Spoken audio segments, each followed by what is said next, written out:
What's up, MMA fans? Today I'm going to be talking about who is really the best boxer in the UFC. I feel like this is a question that's been cropping up quite a bit lately because there's just so many names at the top of the sport that are utilizing their boxing to their absolute fullest potential. But today we're going to be looking at 4 names in particular. Those being Max, Petr Yan, Ilia Topuria, and Jack Della Maddalena. Now, the reason why I'm going to be looking at these 4 is because rarely when this question crops up, do you hear someone answer with a name that's not one of these 4 guys. I mean, of course, don't get me wrong, everyone right here, and there are some more that I haven't listed that are great boxers as well, but these guys are kind of just in a league of their own right now. And so we're going to go ahead and start off with Max Holloway. One of his biggest strengths is his ability to roll with punches. Now, I think this is what really attributes to what people kind of call Max Holloway's iron chin. Obviously, he is pretty naturally durable, but when he gets hit with these big punches, it's mostly the fact that he's good at moving with them, which is why he's not getting knocked out. Also, his cardio and speed are next level. This combination of attributes is what really allows him to overwhelm his opponents with volume. We also see how his speed is able to affect his footwork when he blitzes in.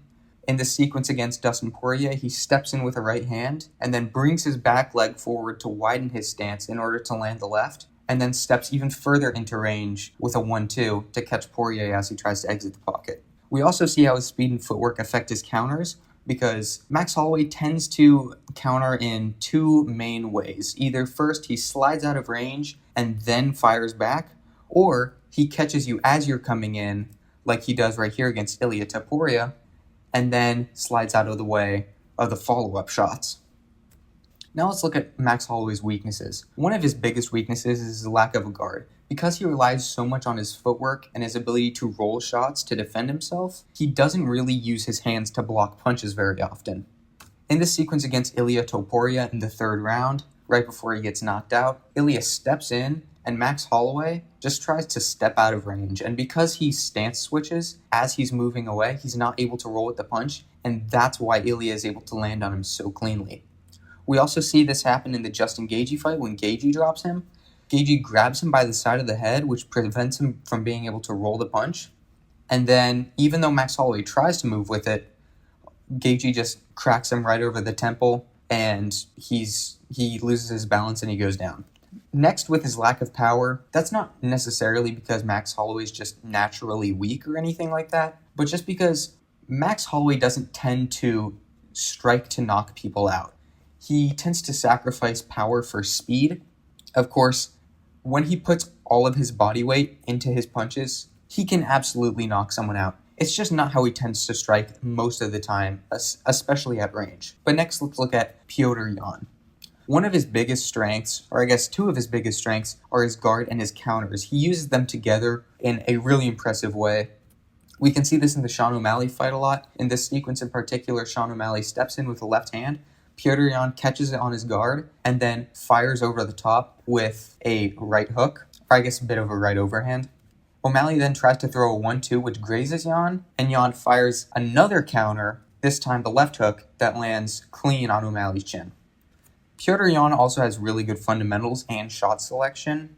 That's what really allows him to surprise his opponents with his weapons. We see in the Deiveson-Figueiredo fight, Figueiredo tries to step in by controlling Petr's wrists. Petr then reaches around the guard with a left hook. Deiveson-Figueiredo tries to block by bringing his right hand up, anticipating a left hook. And then Petr Yan comes up the center with that uppercut, which really stifles Figueiredo. Next, let's look at his weaknesses. One is his lack of head movement. And to be honest, it's almost the opposite problem of Max Holloway, where Max Holloway drops his hands too much and relies on his elusive footwork and movement, whereas Petr kind of gets super stationary and then just relies on his hands to block punches. For example, we can see Petr Yan sticks the jab out right here against Song Yadong, and then Yadong just steps in as Petr leaves his head on that center line and then cracks him with an overhand. We also see in the O'Malley fight, O'Malley feints a level change and steps into range. Petr Yan doesn't try to do anything elusive here at all, just sticks his guard up. It seemingly attempts to eye poke O'Malley here for sure, but just sticks his guard up, walks backwards, and O'Malley just steps in and lands a big left hook around the guard. Next, let's look at Ilia Topuria and Jack Della Maddalena. And the reason why I want to focus on these two in particular is because I think that they are, out of these four, by far the two best. I mean, don't get me wrong, I love Petr Yan, I love Max Holloway, but JDM and Ilia Topuria are the two runaway names in this conversation. The MJ and LeBron, if you will. The Ronaldo and Messi as well. Let's start off with JDM. First of all, he's got really good fundamentals. He's pretty much never overextending on his punches. He also has really good head movement, counters, stance switches, bodywork combos. He's got the whole package when it comes to boxing. Look at this look at this sequence against Bilal Muhammad, where Bilal steps in with a jab, JDM immediately returns with a left straight, followed by a right straight, and then slips to the outside, or not the outside, the inside, to avoid Bilal's right hook, and then counters over the top with a left straight that really wobbles Bilal Muhammad. We also see how he uses his stance switches during his combos. Right here, he throws that right hand to the body of Kevin Holland, and then stance switches to throw the left hook to the body. This causes Kevin Holland to then drop his hands, which is then when JDM comes over the top with that right hand, then back down to the body, then back up top with another right hand. Now let's look at his weaknesses. I'd say JDM's biggest weakness is the fact that he doesn't really prioritize his defense enough. He tends to step into range, and even if he gets hit, he just, instead of shelling up or backing away, he just stays in the pocket and then tries to evade and land shots of his own. Now, this isn't a terrible thing to do against someone like Bilal Muhammad, who doesn't have a lot of power, but this could potentially get him into trouble against someone like a Carlos Prates or a Shavkat Rakhmonov. Next, we see that he doesn't really have any standout attributes. You see right here, he lands a huge left hand on Gilbert Burns, cracks him right on the chin, and Gilbert Burns just isn't fazed by this at all. Similar to Max Holloway, just because he doesn't have a bunch of natural power doesn't mean he can't knock people out. I mean, it certainly wasn't a gust of wind that knocked Randy Brown over, but when you look at JDM's attributes, he's not particularly tall for the division, he's not particularly fast for the division, and like we just discussed, he doesn't have a ton of natural power. Unlike Ilia Topuria. Ilia Topuria's power is absolutely insane.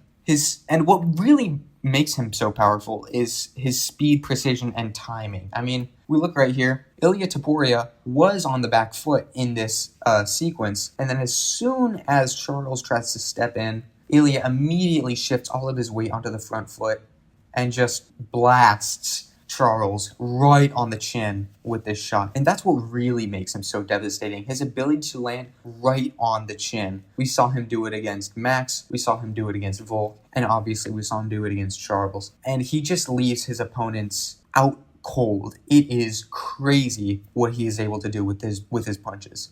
Next, let's look at his weaknesses, though. His first is his mediocre shot selection. Now, he doesn't really have bad shot selection. It's just compared to these four guys on the list, his shot selection is probably the least crafty, if you will.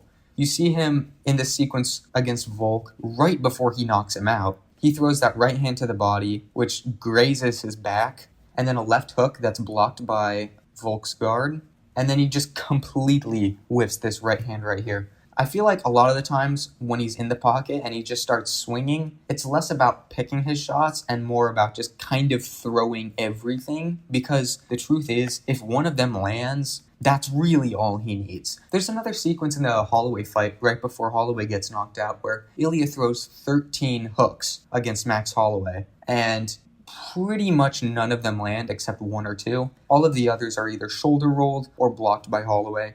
And yeah, it is easier said than done to land on someone as smart and as technical as Holloway, but Ilia is kind of just in the pocket spamming hooks. He's also very hittable. Even in the Bryce Mitchell fight, Bryce is able to pressure him backwards, step forward, land a boxing combination of his own, lands a crispy 1-2, and then follows it up with a head kick that stifles Ilia Topuria.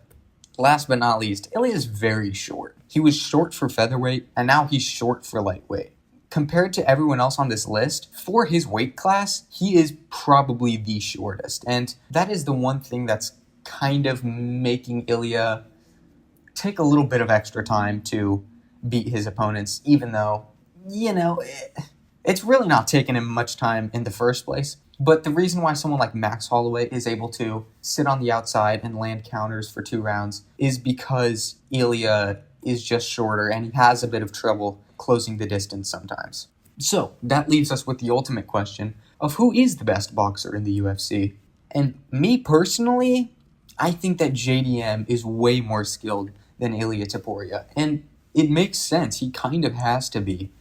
JDM does not have the attributes of Ilia Topuria, so he has to rely a lot more on his skill to win these fights. And some of these combinations and these sequences he's putting together is something that Ilia Topuria can really only dream of. I mean, it's extremely high-level stuff. However, that doesn't really matter at the end of the day, because this isn't about who's the most skillful boxer in the UFC. It's about who's the best boxer in the UFC. And the best boxer is the most effective one. And it's really hard to argue with the results of Ilia Topuria. I mean, if you're able to knock out 3 of the greatest fighters of all time, it doesn't really matter how you get there. If you're knocking them out, you're knocking them out. If you take hits, it is what it is. Ilia Topuria is just on another level. Yeah, he might not be as skilled as Jack Della, but he just doesn't need to be. Because when he lands one punch, that's the end of the fight. Period. End of story. So that's why I think that Ilia Topuria is the best boxer in the UFC. And frankly, probably the best boxer in UFC history. Thank you so much for watching. Make sure to subscribe if you like this breakdown because I plan on doing more of these. And if you have an idea for a breakdown, make sure to leave it in the comments. Ilia Topuria is the best. Thank you for watching. Have a great day.